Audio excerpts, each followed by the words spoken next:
In this lesson, we're going to talk about how we can save new documents, how we can save previously existing documents, changing their names and possibly even the location of the documents, and we're going to talk about how we can open up documents. Now, what I'm going to do is just create a brand new document. Now, earlier, if you remember, I created this icon to create a new blank document right here on my Quick Access toolbar.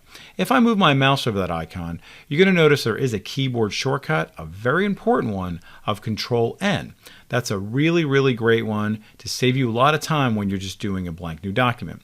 So you can do it this way by clicking on the icon. You can choose the keyboard shortcut, or you can click on File, choose New, and then choose Blank Document. And you see that when I click on New Document, I get taken to this empty page. Now, very simply, all I'm going to do is start typing. Dear Santa, I have been a very good boy this year.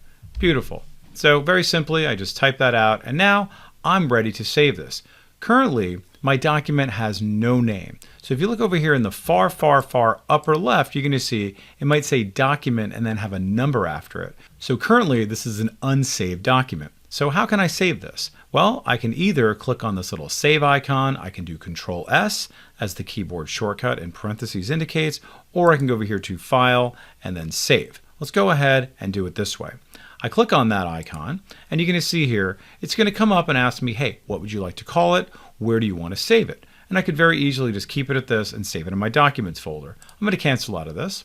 I can also click on File and then Save, and then notice this takes me to a very different looking dialog box.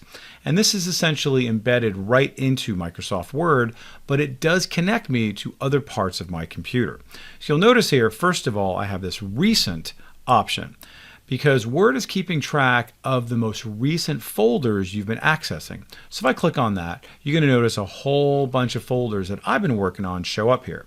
You'll notice you can always connect to your OneDrive account if you're working on that, or you can go directly into your computer.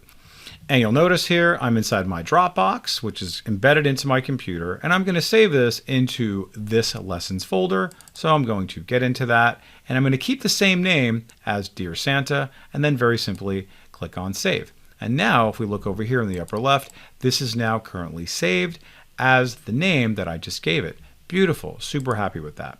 Now let's go ahead and see how we can go back to the other document, and we're going to do something called a Save As. So there's lots of ways to go back to your document, but I'm going to show you the way that we can do it within Word itself. So if I click on the View tab right here, you're going to see that inside of View, I have this option to switch windows right there. Now, what does that mean? Well, currently, we're in one window. Our other document we've been working with is in another window. So when I click on that, I want you to notice here is the contract of employment for dog walkers, and very easily I can go back to that. I'll do that one more time. Click on View, switch windows. There's Dear Santa. Click on it one more time, go back to my contract. There I am. Beautiful. Now, I'm in the process of hiring a bunch of dog walkers. And I need to create a very special contract for Helen, who's going to be our newest employee. So I don't want to keep this generic name. I'm going to do a Save As. So when I do a Save As, it's going to allow me to keep the original document, but now making a new version with a new name and potentially a new location. So let's go ahead and do that. So I'm going to go ahead and click on File. I'm going to choose Save As. And one thing I want you to notice is that when I go back to Recent, living right here under Today is the folder that I was just currently in. How cool is that? I don't have to go looking for it all over again. So let's go ahead and click on that. And now I can go ahead and give that a name. I'm going to say underscore Helen, just changing the name of that.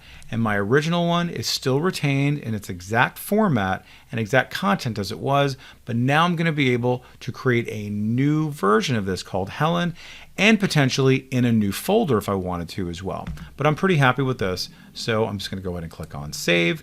And now if we take a look at my document name, Dog Walker Helen right there.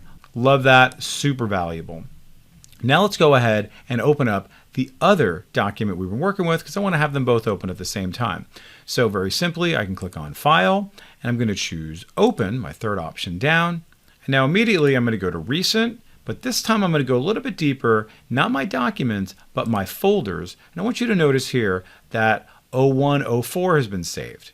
Now, if I go back to my documents, I also want you to notice that today it is keeping track of it. My contract of employment for dog walkers is also there. I want you to also notice that if I wanted to have quick and easy access to this particular document all the time, I can pin it. Let's go ahead and click on that.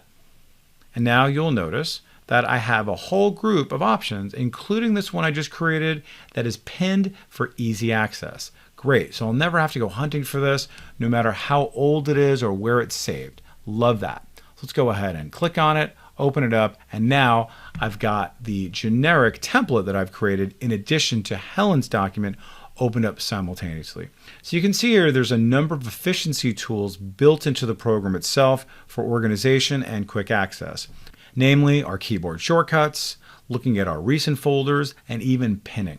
So I suggest you pause the video, practice it for a little bit, but really start to build out your whole infrastructure for how you want to access your documents, access your folders, and again, be a little more efficient with your process as you're saving your documents and opening them. Are you happy with this training? Make sure to subscribe for more great content. Visit the Simon Says It channel, explore our videos and training sessions, and decide what you want to learn next.